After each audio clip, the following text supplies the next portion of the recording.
అందులో చేరి మీ నామానికి అయోగ్యులమైన మాకు ఇచ్చిన మంచి సమయాన్ని, తరుణాన్ని బట్టి మీకే స్తుతులు స్తోత్రాలు. మిమ్మల్ని ఆరాధించిన మీ ప్రజలందరిని బట్టి మీకే స్తుతులు స్తోత్రాలు. ప్రభా, మీ బలలో యోగ్యమైన రీతిలో పాలు పొందినట్లుగా మమ్మల్ని సిద్ధపరచండి. మీ వాక్య భాగముల ద్వారా మమ్మల్ని పురికొల్పి ప్రోత్సహించి సరిచేసి సమకూర్చి మమ్మల్ని రాకడ కొరకు సిద్ధపరచండి. మీ వాక్యానుసారంగా జీవించడానికి, మీ యొక్క మార్గాల్లో నడుచుకోవడానికి, మీకు ఇష్టమైన వ్యక్తులుగా జీవించడానికి సహాయం చేయండి. ఈ సమయాన్ని మాకు దీవెనకరంగా చేయండి. అయోగ్యుడు నన్ను జ్ఞాపకం చేసుకోండి. మీ రక్త ప్రోక్షణ కిందకి వస్తున్నాను, నన్ను కడిగి శుద్ధీకరించండి, పవిత్రపరచండి, పరిశుద్ధపరచండి. మీ అభిషేకాన్ని అనుగ్రహించండి. ఈ సమయాన్ని దీవెనకరంగా చేసి మీరే మహిమ పొందండి. సమస్త మహిమ ఘనత ప్రభావాలు మీకే ఆరోపిస్తూ నన్ను నేను తగ్గించుకుంటూ మీ నామాన్ని హెచ్చిస్తూ యేసుక్రీస్తు దివ్యమైన నామములో స్తుతించి ప్రార్థించి వేడుకొంచున్నాము తండ్రి, ఆమేన్. మనం ప్రతి ఆదివారము ప్రభువుని ఆరాధించి ఆయన యొక్క బలలో పాలు పొందుతూ ఉంటాం. ఎందుకు అనంటే ఈ కార్యక్రమాన్ని ఏమని అంటారంటే శాంక్టిఫికేషన్ అని అంటారు. అంటే పరిశుద్ధపరచబడుట. అది జస్టిఫికేషన్ అంటే నీతిమంతులుగా తీర్చబడుట. యేసుక్రీస్తు వారి రక్తం ద్వారా మనం ఒక్కసారే నీతిమంతులుగా తీర్చబడ్డాం. మనం అనీతిమంతులమైనప్పటికీ ఆయన రక్తం ద్వారా ఆయన మనల్ని విమోచించి మనము నీతిమంతులుగా ఆయన మనల్ని చేసి నీతిమంతులుగా తీర్చాడు. అది వన్స్ ఫర్ ఆల్ ఒక్కసారే చేయబడే కార్యం జస్టిఫికేషన్, నీతిమంతులుగా చేయబడుట. ఇది శాంక్టిఫికేషన్ అంటే పరిశుద్ధపరచబడుట. అది ఈ పరిశుద్ధపరచబడుట అనే కార్యం మనం ఈ లోకంలో నుంచి దేవుని దగ్గరికి వెళ్ళేంత వరకు నిరంతరము జరిగే ప్రక్రియ. This is a continuous process. కాబట్టి ఇది నిరంతరము జరుగుతూ ఉంటది.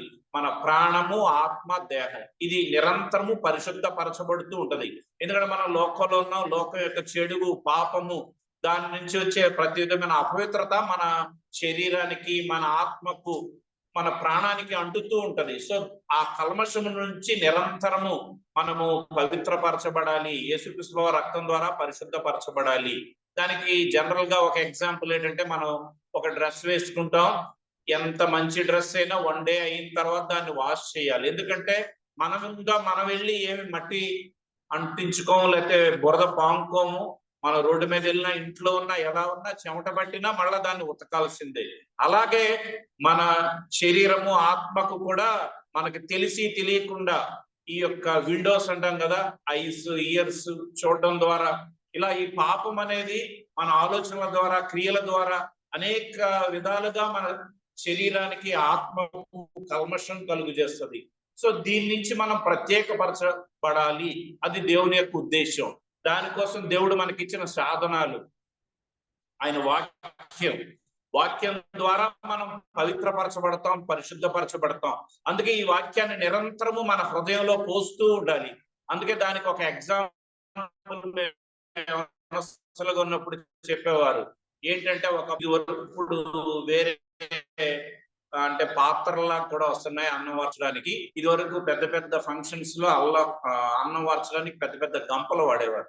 సో వాటిని తీసుకుని వెళ్ళి నీళ్ళల్లో ముంచి తీస్తే ఇలా పైకి తీస్తే నీళ్ళే ఉండవు, నీళ్ళన్నీ పోతాయి, కారిపోతాయి. కానీ అలా ముంచి తీసి అలా చేస్తూ ఉంటే అందులో ఉన్న మురికంతా పోతుంది.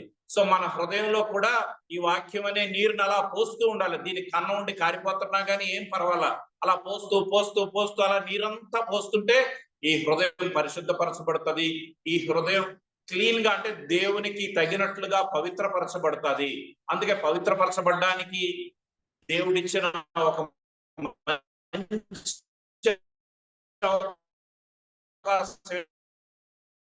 ఏంటంటే దేవుని వాక్యం. అందుకే ఈ వాక్యాన్ని ఎక్కుంటూ ఉండాలి, దాని మీద ఎక్కువ దృష్టిని పెడుతూ ఉండాలి. దాని ద్వారా మనం ఎక్కువ పవిత్రపరచబడతాం. రెండో సాధనం ప్రార్థన ద్వారా కూడా మన ప్రాణాత్మ దేహాలు పరిశుద్ధపరచబడుతూ ఉంటాయి. మూడవ సాధనం అతి ప్రాముఖ్యమైనది ఆయన రక్తాన్ని ఆశ్రయించడం ద్వారా మనకి పాపక్షమాపణ కలిగింది, మనకి నిత్య జీవం కలిగింది, మారు మనస్సు కలిగింది అనే సంగతులు మనకు తెలుసు. యేసు రక్తము ప్రతి పాపము నుండి. ఈ 3 సంగతులు దేవుని వాక్యము ద్వారా, ప్రార్థన ద్వారా, ఆయన రక్తము ద్వారా. వాక్యమే ఆయన మాట. మనం యోహాను సువార్త 15వ అధ్యాయంలో చదువుతాం కదా, నేను మీతో చెప్పిన మాటను బట్టి మీరు ఇప్పుడు పవిత్రులై ఉన్నారు. కాబట్టి ఆయన వాక్కు, ఆయన మాట ఆదియందు వాక్యము ఉండెను, వాక్యము దేవుని యొద్ద ఉండెను, వాక్యము దేవుడై ఉండెను, వసించాను. కాబట్టి ఆయనే దేవుడు, దేవుని వాక్యము, ఆయన మాటలు, వాటి ద్వారా మనం పవిత్రత. కాబట్టి ఇది శాంక్టిఫికేషన్ అంటే పరిశుద్ధపరచబడాలి, అనుదినము మనం పవిత్రపరచబడాలి. అందుకనే మనం ప్రతిరోజు పడుకునే ముందు మనం ఆ దినం చేసిన తప్పులు, పొరపాట్లు, అవిధేయత, పాపము, అతిక్రమాలు ఇవన్నీ మనం క్షమాపణ అడిగి మనం శుద్ధీకరించడానికి మనం ప్రయత్నం చేస్తూ ఉంటాము. కాబట్టి ఆ బలలో మనం యోగ్యంగా పాలు పొందాలి. కాబట్టి ఈ వారం అంతట్లో చేసిన పనులు, లేకపోతే మనకు తెలిసి తెలియక చేసే విషయాలన్నిటిని ఒప్పుకొని పరిశుద్ధంగా మన అందరము రక్షించబడ్డాం.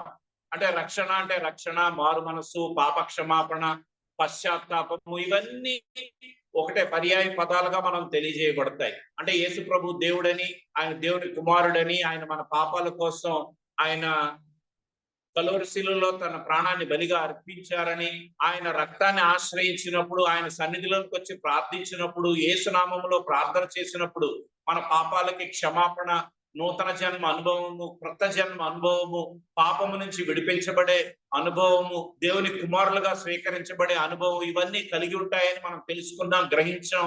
యేసుక్రీస్తు వారిని మనం స్వరక్షకుడిగా అంగీకరించాం, ఆయన కుమారులుగా, ఆయన సంతానంగా చేయబడ్డాం.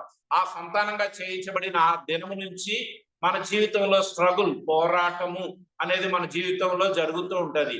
అప్పుడు దాకా మనం లోకస్తులుగా ఉంటాం కాబట్టి ఇంక మన మీద ఏ ప్రభావం పనిచేయదు. ఎందుకంటే మన సాతాను సంతానంగా వాని అధికారంలో, వాని దాసత్వంలో, వాని యొక్క ఆధీనంలోనే ఉన్నాం కాబట్టి మనకి ఏ ఇబ్బంది ఉండదు.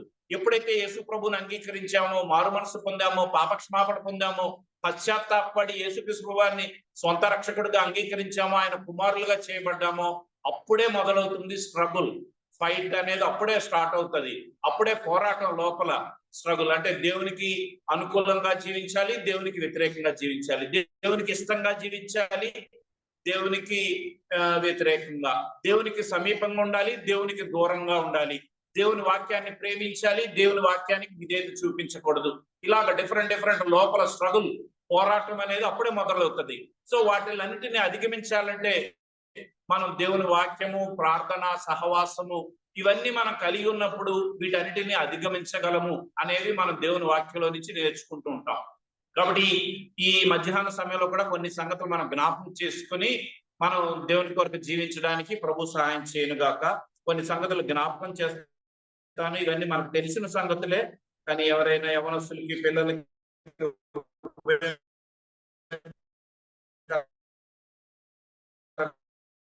ఉంటాయి.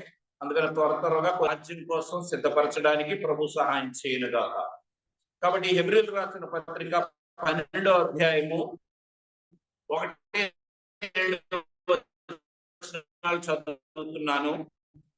ఇంత గొప్ప సాక్షి సమూహము ప్రతి భారమును సులువుగా చిక్కులు పెట్టి పాపమును విడిచిపెట్టి విశ్వాసమునకు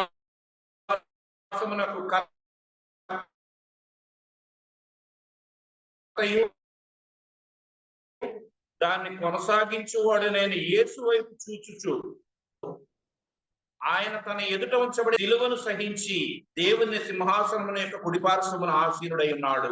కాబట్టి ఈ భాగంలో నేను జ్ఞాపకం చేయాల్సిన అనుకున్న ఒక భాగం ఏంటంటే, విశ్వాసమునకు కర్త దాన్ని కొనసాగించువాడునైన యేసు వైపు చూచుచు మన ఎదుట ఉంచబడిన పందెములో ఓపికతో పరిగెత్తుదము. కాబట్టి ఇక్కడ పౌలు జ్ఞాపకం చేసే సంగతి, విశ్వాసానికి కర్త ఆయనే, the author and finisher of our faith. అంటే విశ్వాసానికి ఆధార ఆయనే, కర్త ఆయనే, కొనసాగించేవాడు ఆయనే, ముగించేవాడు కూడా ఆయనే. విశ్వాసానికి కర్త, కొనసాగించేవాడు, ముగించేవాడు. అంటే టోటల్ గా విశ్వాసానికి ఆయనే ఆధార్ అండ్ ఫినిషర్. విశ్వాసానికి కర్త, కొనసాగించేవాడు, ముగించేవాడు. తెలుగు ఇంగ్లీష్ లో ఈ 3 మీనింగ్స్ అందులో వస్తాయి. కాబట్టి ఆయన వైపు చూస్తూ ఉండాలి, మన పందెములో ఓపికతో పరిగెత్తాలి. అది ఈ 2 చెయ్యాలి అనేది జ్ఞాపకం చేయబడుతుంది. పౌలు తిమోతికి రాసిన పత్రికలు, అంటే కొన్ని వచనాలు మీకు చూపించను, మన సమయాన్ని బట్టి మనం త్వరగా వెళ్ళాలి కాబట్టి. తిమోతికి రాసిన పత్రికలు అంటాడు, క్రీస్తు యేసు యొక్క మంచి సైనికుని వలె నాతో శ్రమ అనుభవించుము.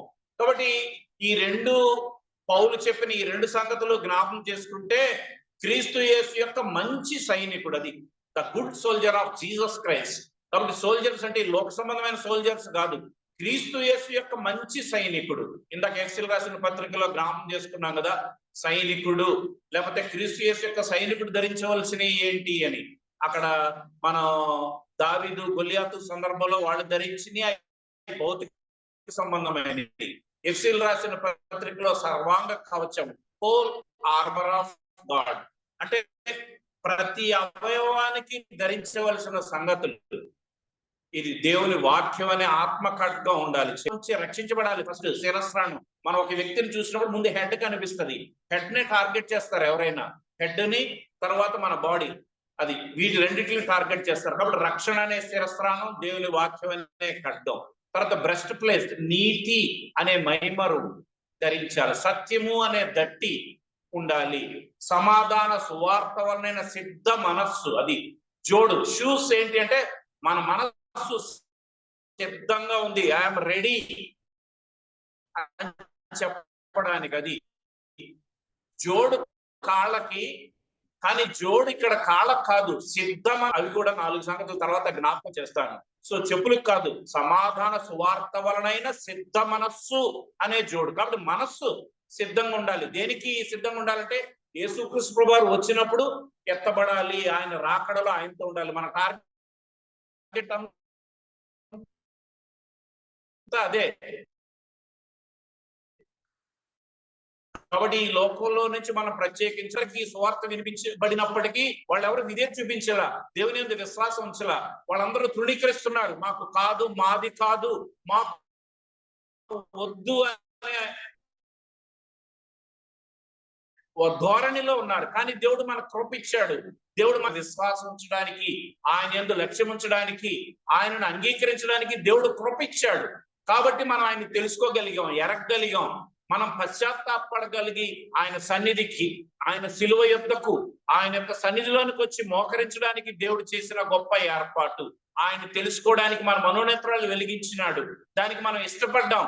కాబట్టి మనం ఈ సందర్భంలో ఇప్పుడు ఈ టౌన్ లో ఎంతో మంది ఉన్నారు కదా, కొన్ని లక్షలు, 2-3 లక్షలు అంతమంది. కానీ వాళ్ళలో మనం ఎంతమంది ఉన్నాం, ఎన్ని మందిరాలు ఉన్నాయి, అందులో ఎంతమంది ఉన్నారు అంటే ఇంతమందికే తృణీకరిస్తున్నారు, త్రోసివేస్తున్నారు, కాదంటున్నారు, వద్దంటున్నారు. అది దేవుని కృపలో మనం ఉన్నాం కాబట్టి మనం రక్షించబడ్డాము అనే సంగతి మనకి జ్ఞాపకం చేయబడింది. ఈ రక్షించబడిన మనము ఈ క్రైస్తవ జీవితంలో కొనసాగుతూ ఆయన వచ్చినప్పుడు ఎత్తబడాలి, ఆ పరలోక రాజ్యంలో ఉండాలి, సదాకాలం ఆయనతో ఉండాలి. అది దేవుని యొక్క ఏర్పాటు. అందుకే ఇక్కడ అంటున్నాడు, విశ్వాసానికి కర్త ఆయన, కొనసాగించేవాడు ఆయన, ఆయన వైపు చూచుచు మన ఎదుట ఉంచబడిన పందెంలో ఓపికతో పరిగెత్తాలి. కాబట్టి 2 రకాలైన రేస్. ఇది పరుగు పందెంతో పోల్చబడింది ఆత్మీయ జీవితం. రెండో సంగతి, మంచి సైనికుని వలె పోరాడాలి అని జ్ఞాపకం చేయబడింది. ఈ మంచి సైనికుడు ఇవన్నీ వేసుకుని ఆత్మ ఖడ్గం, విశ్వాసం అనే డాలు ఈ 2 చేతుల్లో, ఒక చేతిలో వాక్యం అనే ఖడ్గం ఉండాలి, ఇంకో చేతిలో విశ్వాసం ఉండాలి, రక్షణ అనే శిరస్త్రాణం ఉండాలి, నీతి అనే మైమరు ఉండాలి, సత్యం అనే దట్టి ఉండాలి, సిద్ధ మనస్సు అనే జోడు ఉండాలి. వీటన్నిటికీ కలిపి ప్రేయర్, ప్రార్థన, ప్రతి విషయంలో, ప్రతి సమయంలో, అంటే ఎల్లప్పుడూ కంటిన్యూస్, అది కంటిన్యూస్ ప్రాసెస్. అది కూడా ప్రార్థన అంటే మన ఆత్మలో, అంటే అన్ని సమయాల్లో మనం ప్రార్థించడానికి కుదరదు కదా. ప్రార్థించడం అంటే ఇంకా అన్ని పనులు మానేసుకుని ఇంట్లోకి వెళ్ళి ప్రార్థన చేసుకుంటే అవ్వదు. అంటే మన మనసులో అది, అంటే ఆ ప్రార్థనా భావం, ప్రభువా నన్ను కాపాడు, నన్ను రక్షించు, ఇందులో సహాయం చేయి, నడిపించు, కృప చూపించు, ఈ మార్గాల్లో నుంచి నన్ను తప్పించు, నీకు ఇష్టంగా జీవించడానికి సహాయం చేయి. అది మన పనులు చేసుకుంటూనే దేవుని మీద ఆధారపడడం. ప్రేయర్ అంటే మన రిక్వెస్ట్ దేవునికి పెట్టడం, మనం ఆత్మీయంగా ఎలా జీవించాలి, ఆయనకి ఇష్టంగా ఎలా జీవించాలి, ఆయన మార్గాల్లో ఎలా నడుచుకోవాలి, దానికోసం మన హృదయ అంతరంగాల్లో కలిగి ఉండే ఆ యొక్క మరి దేవుని పట్ల ఉండే ఆ ప్రేమ, దాన్ని మనం మరి పాటించడానికి దేవుని యొక్క సహాయం కొరకు ఆయన మీద ఆధారపడే సంగతిని ప్రార్థన జ్ఞాపకం చేస్తుంది. సో వీటన్నిటితో ఆ ప్రార్థన కలిగి ఉన్నప్పుడు ఈ ఆత్మీయమైన జీవితంలో, ఈ పోరాటంలో, ఈ పరుగు పందెంలో మనం గెలవగలము. మంచి సైనికుని వలె పోరాడాలి. ఎవరితో? శత్రువు సాతానుతో. ఎందుకంటే సాతాను ఎవరిని మృంగుదునా అని గర్జించు సింహము వలె వెదకుచూ తిరుగుచున్నాడు. అది రోరింగ్ లైన్. సో వాడు వెతుకుచూ తిరుగుతున్నాడు. ఎందుకంటే వాడి టైం అయిపోతుంది. ఇంకెంత మంది దొరికితే వాళ్ళందరినీ మింగేయాలి. మింగేసి దేవుని రాజ్యంలోనికి వెళ్లకుండా దేవుని యొక్క పరలోక రాజ్యంలో ప్రవేశించకుండా మనల్ని చేయాలి, మనల్ని ఆటంకపరచాలి, మనల్ని నష్టపరచాలి. వాడి ఉద్దేశం అదే. ఎందుకంటే వాడు పైనుంచి తుర్రవేయబడ్డాడు, వాని యొక్క ఉద్దేశాలన్నీ చెడగొట్టబడ్డాయి. కాబట్టి దేవుని యొక్క సృష్టిని పాడు చేశాడు, దేవుని యొక్క స్వరూపంలో చేయబడిన మనుషులు కూడా పాడు చేస్తున్నాడు. వాళ్ళ యొక్క మరి వారిని పాపంలో పడవేసి, అపవిత్రతలో పడవేసి, తద్వారా దేవుని యొక్క కోపం వారి మీద వచ్చినట్లుగా చేసి ఈ ఈ దేవుని కార్యాలన్నీ చెడగొట్టాలని వాడి ఉద్దేశం. దేవుని యొక్క ఉద్దేశం ఏంటి? దేవుని ప్రజలైన వారిని ఎలాగైనా చివరి వరకు ఆయన కృపించి సహాయం చేసి నడిపించి వారిని కాపాడి రక్షించి ఏదో ఒక విధంగా పాపం నుంచి ప్రత్యేకపరిచి వారిని పరలోక రాజ్యంలో చేర్చాలి. అది ఆయన టార్గెట్. సాతాను టార్గెట్ ఏంటి? ఎలాగైనా ఏదో ఒక రీతిగా నాకు దొరక్కపోతారో వీళ్ళు, ఏదో టైంలో వీళ్ళు పట్టేసుకుని మింగేయాలి, అది వాడి యొక్క ఉద్దేశం. అలాగ అనేక మంది లోకంలో అనేక మందిని అనేక ఆకర్షణల చేత బంధించి వారిని లాగివేస్తూ తన వైపు త్రిప్పుతూ శరీరాశ, నేత్రాశ, జీవపడంబు ఈ మూడిట్ల ద్వారా అనేక మందిని ప్రలోభపరుస్తూ, సో అవే శాశ్వతం అని, అవే నిత్య జీవం అని, మనం పుట్టింది పెరిగింది దానికోసమే అని ఇటువంటి డిఫరెంట్ ఆలోచనలతో మనస్సులు చెరుపబడి పాపము వలన కలుగు భ్రమ అది. ఇదంతా ఏంటంటే పాపం వల్ల భ్రమ. అంటే అక్కడ ఏదో ఉంది అనే ఫీలింగ్, తీరా అక్కడికి వెళ్తే ఏముండదు. అదే కదా మనకి జ్ఞాపకం చేయబడింది. సన్నిజానంకులు అనేక సార్లు వచ్చినప్పుడు అదే జ్ఞాపకం చేస్తారు. ఆ పండు అసలు ఆ ఏదైనా తోటల్లో అన్ని వృక్ష ఫలాలు ఎంత శ్రేష్టమైన, ఇప్పుడంతా కల్తీ కదా, కానీ అప్పుడు ఎంతో శ్రేష్టమైన అనేక రకమైన వృక్ష ఫలాలు ఉన్నాయి. అవన్నీ కాదని యేసు ప్రభు లేకపోతే దేవుడు వద్ద నా ఒక్క పండు ఎంతో అట్రాక్షన్, ఆకర్షణ, భ్రమను కలిగించింది. సో దానిని తినాలనే ఆలోచన. సో అదే ఆ ఆలోచన, దానికి లోబడటం ద్వారా దేవుని ఆజ్ఞను అతిక్రమించడం ద్వారా వచ్చిన పాపం. అది ఆదాము అవ్వల విషయంలో అయితే చాలా సింపుల్ గా చెప్తాం. కానీ ఇప్పుడు మన విషయంలో దేవుడు మనకు అనేకమైన ఇచ్చారు, దేవుడు అనేకమైన చెప్తున్నారు, ఇచ్చారు, అనేకమైన మనకు అనుగ్రహిస్తూ ఉన్నారు. కానీ వీటన్నిటిలో నుంచి మనం కూడా ఈ పాపం వల్ల కలిగే భ్రమకి మనం అనేక సార్లు అట్రాక్ట్ అయ్యి శోధనకు గురయ్యి మన శరీర స్వభావాన్ని అనుసరించి, పాప స్వభావాన్ని అనుసరించి పాపంలో పడే ఈ యొక్క పరిస్థితి. అందుకని ఇక్కడ జ్ఞాపకం చేస్తున్నాడు, యేసు వైపు చూచుచు. కాబట్టి మన దృష్టి, మన కాన్సన్ట్రేషన్, మన మైండ్, మన సెటప్ అంతా ఎక్కడ ఉండాలంటే దేవుని వైపు, ఆయనను చూస్తూ ఉండాలి. ఓపికతో ఈ పందెములో పరిగెత్తాలి. అది ఆయన జ్ఞాపకం చేసేది. మన దృష్టి, మన మనస్సంతా ఆయన మీద కేంద్రీకరించుకోవాలి. పరుగు పందెంలో ఓపికతో పరిగెత్తాలి. చాలా ఓర్పు అవసరం. ఎందుకంటే ఇది ఒక్క రోజులో ముగించేది కాదు, 2 రోజుల్లో, 1 నెల, సంవత్సరం కాదు. మన జీవితకాలం అంతట్లో ఇది ఆయన రాకడ వరకు, లేకపోతే మన పోకడ, అంటే మనం ఈ లోకాన్ని విడిచిపెట్టేంత వరకు జరిగే కార్యం. కాబట్టి దీని విషయంలో మనం చేయాల్సింది ఏంటంటే మన దృష్టి, మన మైండ్ సెటప్ అంతా ఆయన మీద ఉండాలి. ఓపికతో ఈ పరుగు పందెంలో పరిగెత్తాలి. అందుకే దీనికి ఎగ్జాంపుల్ మనం ఆ పేతురు సందర్భంలో జ్ఞాపకం చేసుకుంటాం. పేతురు నీళ్ళ మీద నడిచి వచ్చినప్పుడు, ప్రభువా నీవే అయితే నేను ఈ నీళ్ళ మీద వచ్చినట్లు సహాయం చేయి అని అంటారు. యేసు ప్రభు ఏమంటారు? అయితే నేనే, రా, నువ్వు నడిచిరా అంటే వెంటనే ఆయన దూరంలో నుంచి బయటకు వచ్చి నీళ్ళ మీద నడిచి వచ్చేస్తున్నాడు. ఆయన అప్పుడు దాకా ఏ మనిషి నీళ్ళ మీద నడిచిన సందర్భం ఎక్కడా లేదు. పేతురు ఒక్కడే నీళ్ళ మీద నడిచాడు. బైబిల్ గ్రంథంలో మనకు తెలిసిన సందర్భాల్లో కూడా ఆయన ఒక్కడే నడిచాడు నీళ్ళ మీద. ఆయన వైపు చూస్తూ వచ్చినప్పుడు చాలా బాగా నీళ్ళ మీద నడిచాడు. ఎప్పుడైతే గాలిని చూచి భయపడి మునిగిపోసాగి, ఎప్పుడైతే ఆయన మైండ్, ఆయన కాన్సన్ట్రేషన్ డైవర్ట్ అయిందో, యేసు ప్రభువు నుంచి ఆయన డైవర్ట్ అయ్యాడో, గాలిని ఎప్పుడు చూచాడో, తుఫానుని, అలల్ని, సముద్రం పొంగుల్ని, ఇవన్నీ ఎప్పుడైతే చూచాడో వెంటనే భయపడి మునిగిపోసాగి. అది అంటే మన దృష్టి, మన మనస్సు దేవుని నుంచి ఎప్పుడైతే తప్పించబడుతుందో, ఎప్పుడైతే ఆయన మించి మన మైండ్ కాన్సన్ట్రేషన్ సైడ్కి వెళ్ళిందో, అంటే మన డైవర్షన్స్, సాతాను కలిగించే ఈ ఆకర్షణలకి, ఈ లోకం యొక్క ఆకర్షణలకి డిస్టర్బ్ అయ్యి ఇది జరుగుతుందా, జరగదా, అవుతుందా, అవదా, దేవుడు కాపాడతా, ఏమవుతుందో, ఎలా అవుతుందో అది. కాబట్టి దీనికి ఒక బెస్ట్ ఎగ్జాంపుల్ ఏంటంటే, ఇన్ని సంవత్సరాలు దేవుడు మనల్ని కాపాడి, పోషించి, సంరక్షించి నడిపిస్తున్న దేవుడు అంతం వరకు నడిపించడానికి సామర్థ్యము కలిగిన వాడు, శక్తి గలవాడు. ఆయన చేతకాని వాడు కాదు. ఆయన తన ప్రాణాన్ని బలిగా అర్పించిన దేవుడు. సమస్తాన్ని చేయడానికి ఆయన మనకు ఎందుకు చేయడు? కొరింథీయులకు రాసిన పత్రికలో అంటాడు, తన సొంత కుమారుని అనుగ్రహించుటకు వెనుతీయని వాడు ఆయనతో పాటు సమస్తాన్ని మనకు ఎందుకు అనుగ్రహించడు? కాబట్టి తన సొంత కుమారుని ఇచ్చాడు, తన జనితైక కుమారుని, తన ప్రియమైన కుమారుని, తన ఏక కుమారుని కలువరిశిలలో బలిగా అర్పించడానికి ఆయన ఇష్టపడి ఆయన అర్పించేశారు. ఆయన అర్పించిన దేవుడు సామాన్యమైన విషయాలు మనకి ఎందుకు అనుగ్రహించబడు? Question mark. ఆ క్వశ్చన్ మార్క్ ఏం తెలియజేస్తుందంటే మన విశ్వాసాన్ని బట్టి మన పరిమాణం ఎంతైతే అంతే సహాయం చేస్తాడు, ఎంతైతే అంత సహాయం చేస్తాడు. ఇంత విశ్వాసం ఉంటే అంత విశ్వాస పరిధిలో ఆయన సహాయం చేస్తాడు. ఆయన సహాయం చేయడానికే ఆయన అందరికీ ఆయన చూస్తూ ఉన్నాడు. ఆయన సహాయం చేయడానికి, నడిపించడానికి, విడిపించడానికి, కాపాడడానికి, రక్షించడానికి, ఆయన అంతం వరకు నడిపించడానికి ఆయన అలాగ సిద్ధముగా ఉన్నాడు. సిద్ధ మనస్సు కలిగిన దేవుడు అనే సంగతి మన బైబిల్లో అనేకమైన సందర్భాల్లో జ్ఞాపకం చేసుకుంటూ ఉంటాం. కాబట్టి ఆయన ఎప్పుడైతే ఇలాగ చూచాడో, అంటే గాలిని చూచి భయపడి మునిగిపోసాగి ప్రభువా నన్ను రక్షించు, నేను నశించిపోతున్నానని కేకలేస్తాడు. అక్కడ ఒక చిన్న ఎగ్జాంపుల్ ఏంటంటే, మనలాంటి వాడు కాదు పేతురు. పేతురు ఎటువంటి వ్యక్తి అని అంటే గొప్ప సామర్థ్యం కలిగిన ఫిషర్మెన్. ఆయన అసలు గల్లే సముద్ర తీరం దగ్గర ఆయన పుట్టి పెరిగి ఆయన జీవన విధానం అంతా గల్లే సముద్రమే. ఆయన చాలా గజఈతగాడు. అటువంటి వ్యక్తి జస్ట్ అలా మునిగిపోతే ఏమైపోతాడు? చచ్చిపోడు. మనలాంటి అయితే భయం, మనం అంత సముద్రంలో ఈదలేం. కనీసం కొంతసేపు అయినా ఉండగలడు. 1 గంట 2 గంటలు ఈదుతూ అలా స్విమ్ చేస్తూ ఉండగలడు.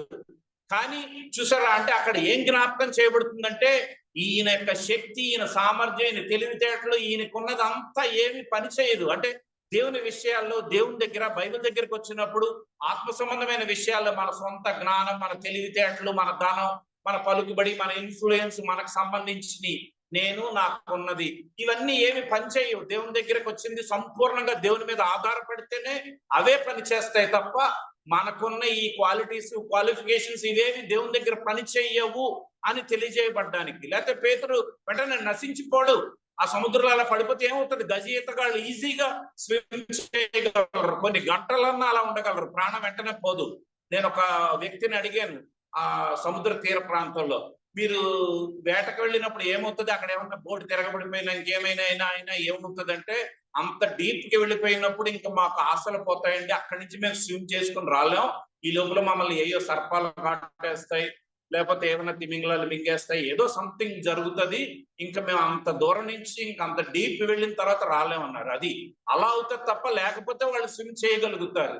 అది అంటే ఇక్కడ మనకి జ్ఞాపకం చేయబడేది ఏంటంటే, మన దృష్టి, మన లక్ష్యం యేసు వైపు ఉన్నప్పుడు మనం కాపాడబడతాము, రక్షించబడతాము. ఆయన మీద మన దృష్టి ఉంచినప్పుడు మన పందెంలో మనము సక్సెస్ అవుతాం అనే సంగతి మనకు జ్ఞాపకం చేయబడుతుంది. ఆయన చేసింది అక్కడ చేసిన ఇంకొక మంచి పని ఏంటంటే, ప్రభువా అని ఆయనకు మొరపెట్టాడు, ప్రేయర్ చేశాడు, రిక్వెస్ట్ పెట్టాడు. కాబట్టి దేవుడు వెంటనే వాడిని చేయి చాపి ఆయన పట్టుకుని ఆయన తీసుకొచ్చినట్లుగా మనం ఆ సందర్భంలో చూస్తాం. సరే, ఈ పరుగు పందెం గురించి జ్ఞాపకం చేసుకుంటున్నాం కాబట్టి ఇందులో కొన్ని సంగతులు నేను బైబిల్లో పరిగెత్తిన వారి సంగతి ఒక 5 సంగతులు, 5 గురించి జ్ఞాపకం చేస్తాను. వాటిని జ్ఞాపకం చేసుకుని మనం బలలో పాల్గొంటాం. చూడండి, ఆదికాండము 19వ అధ్యాయంలో ఒక వ్యక్తిని జ్ఞాపకం చేస్తాను. ఆదికాండము 19వ అధ్యాయము 19-15.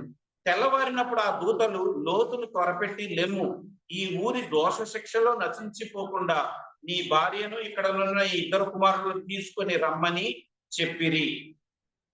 తర్వాత ఇంకొక వచనాన్ని చదువుతాను.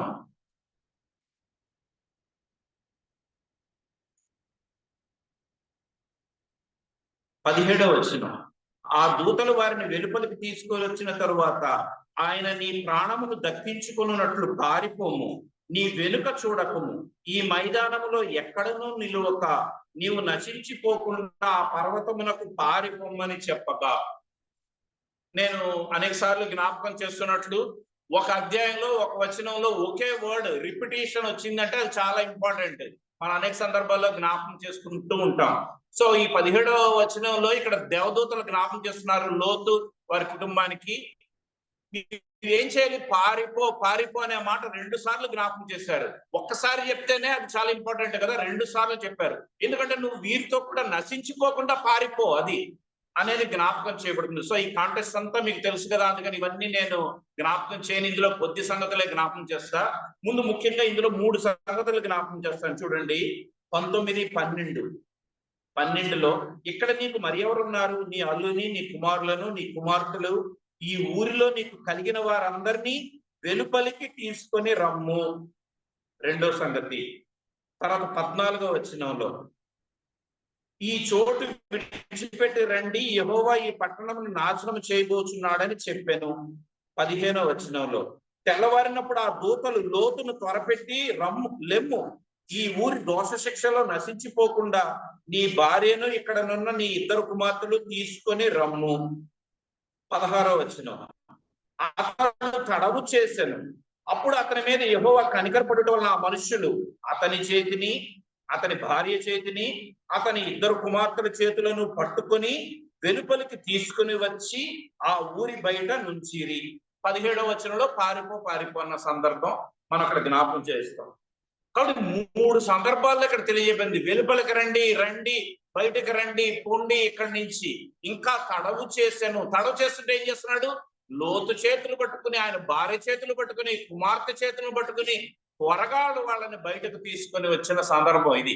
సో అంటే ఏంటంటే వాళ్ళు త్వరపడు, లేకపోతే తొందరగా ఇక్కడి నుంచి వెళ్ళిపో, పారిపో అని చెప్తున్నా గానీ వీళ్ళు ఇంకా లేట్ చేస్తున్నారు, ఇంకా ఆలస్యం చేస్తున్నారు, ఇంకా టైం ఉందిలే, ఇంకా దేవుని కనికరం ఉందిలే అన్న ధ్యాసలోనే ఉంటున్నారు.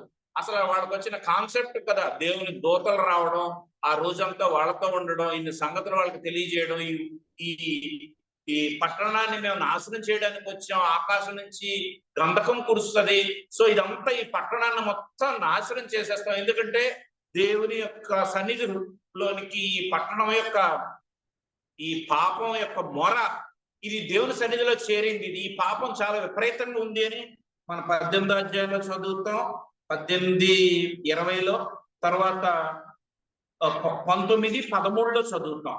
చూడండి, సొదొమ గొమొర్రాలను గురించిన మొర గొప్పది కనుక వాటి పాపము బహుభారమైనది. 19:13లో మేము ఈ చోటు నాశనం చేయవచ్చితిమి, వారిని గుర్చిన మొర యెహోవా సన్నిధిలో గొప్పదాయను కనుక దాని నాశనం చేయుటకు యెహోవా మమ్ము పంపెను. ఎందుకంటే అంత విపరీతమైన పాపం పెరిగింది కాబట్టి ఈ పాపం నుంచి వారిని విడిపించడానికి, తప్పించడానికి, రక్షించడానికి అబ్రహాము చేసిన ప్రార్థనను జ్ఞాపకం చేసుకుని వారిని విడిపించడానికి దేవుడు చేసిన గొప్ప ఏర్పాటు. కానీ ఈ ఏర్పాటును వాళ్ళు స్వీకరించడానికి ఎంత ఆలస్యం చేశారు. అయినా కానీ దేవుని కృప ఎంత విస్తారంగా వీరి పట్ల ఉంది. వీళ్ళందరి చేతులు పట్టుకుని, మామూలుగా అయితే పరిగెట్టండి అంటే పెద్దోళ్ళు పరిగెడతారు, చిన్నపిల్లల చేతులు పట్టుకునే లాక్కురావాలి.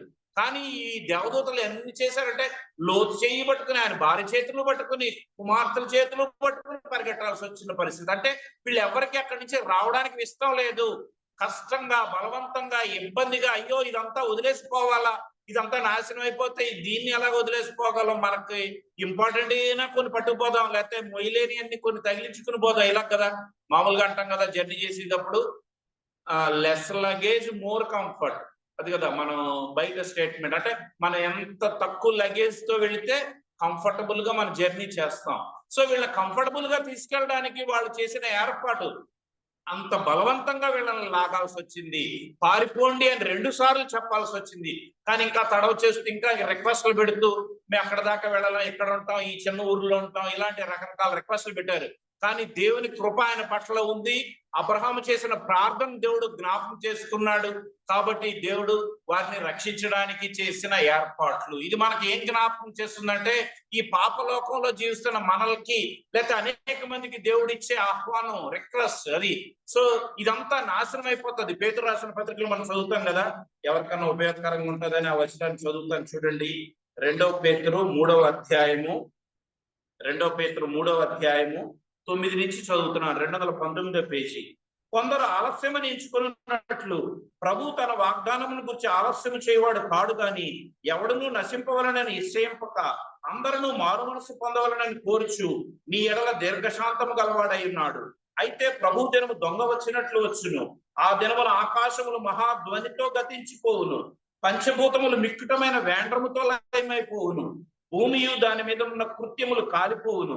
ఇవన్నీ ఇట్లు లయమైపోవును గనుక ఆకాశములు రౌలుకొని లయమైపోవునట్టు, పంచభూతములు మహావేంద్రముతో కరిగిపోవునట్టు దేవుని దినపు రాకడ కొరకు కనిపెట్టుచు దానిని ఆశతో అపేక్షించుచు మీరు పరిశుద్ధమైన ప్రవర్తనతోనూ భక్తితోనూ ఎంతో జాగ్రత్త గలవారై ఉండవలను.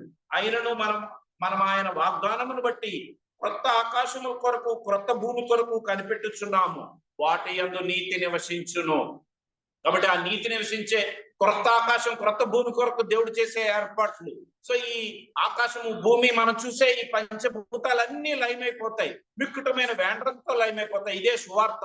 సువార్త అంటే ఏంటి? ఈ పాపము, పాపలోకం, ఈ లోకం అంతా పాపంతో నిండిపోయింది. ఈ లోకస్తులంతా తమ మార్గాలను చెరిపివేసుకుని ఉన్నారు. ప్రతి వారు తమ సొంత మార్గాన్ని ఏర్పాటు చేసుకున్నారు. నాకు నచ్చిన మార్గం ఇది, వీరికి నచ్చిన మార్గం ఇది, వారికి నచ్చిన మార్గం ఇది. ఎవరికి వాళ్ళు స్ట్రైట్ లైన్, వాళ్ళకు అనుకూలంగా సొంత మార్గాలు ఏర్పాటు చేసుకుని ఇదే మంచి మార్గం అని నడుస్తున్నారు. కానీ దేవుడు ఆయన యొక్క మార్గాన్ని ఏర్పాటు చేశారు మనకి. శిలువ మార్గము, పరిశుద్ధమైన మార్గం, నీతి మార్గం, జీవ మార్గము, ఇది అపవిత్రులు పోకూడని మార్గం. మూడులైన ఇందులో నడుచుచు వాళ్ళు మార్గము తొలగక ఇందురు అని యెషయాలో చదువుతాం. ఇటువంటి పరిశుద్ధమైన మార్గంలోనికి మనల్ని దేవుడు తీసుకొచ్చాడు. ఈ మంచి మార్గంలో నడిపిస్తూ ఉన్నాడు. సో ఇటువంటి ఈ మార్గంలో నడుచుకోవాలి.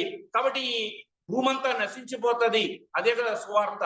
ఈ యొక్క మరి వీటితో ఈ నశించిపోయే అంటే దేవునికి విరోధంగా పాపము సమకూర్చుకొని ఈ ప్రజలతో ఈ నాశనం అయిపోయే ఈ లోకం నుంచి మనం ప్రత్యేకించబడి ఆ క్రొత్త ఆకాశం క్రొత్త భూమిలో పరిశుద్ధ పట్టణంలో మనం ఉండాలి. అది దేవుని యొక్క ఏర్పాటు.